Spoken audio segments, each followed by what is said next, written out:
नमस्कार साथीहरू, यो चाहिँ गोर्खा नगरपालिका वडा नम्बर 9 मा हाम्रो युवा किसान समाजसेवी तथा यादवबहादुर बस्ने दाइले चाहिँ यो कालो हलेदोको खेती गर्नुभएको छ।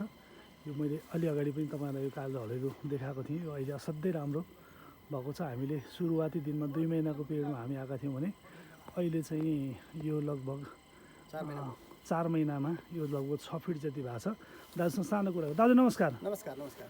कति भयो दाजु यो हलेदो खेती गर्नुभयो? यो ठिक वैशाखको 11 गते सुरु गरेको, वैशाखको 27 गते रोपी सिद्ध्याएको। कति रोपनीमा छ दाजु? 23-24 रोपनी। 24 रोपनीमा कति बोट छ? 30 रोपनी हो, तर अहिले खेती चाहिँ छासमास भएको भएर ठाउँ ठाउँमा जग्गा खाली छ।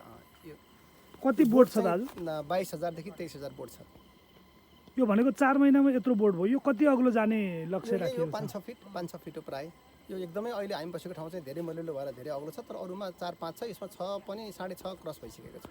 एउटा बोटमा कति उत्पादन हुने अपेक्षा राख्नु भएको छ? एक्सपेक्टेड चाहिँ 1 किलो अथवा कुनैमा बढी नै होला, कुनैमा 500 ग्राम होला। अनुमानित 500 ग्राम चाहिँ कुनैमा नघट्ला जहाँसम्म लाग्छ।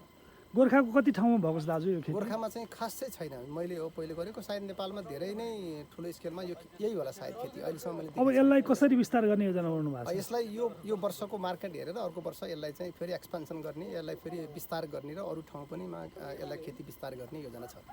हस्, धन्यवाद दाजु। Thank you.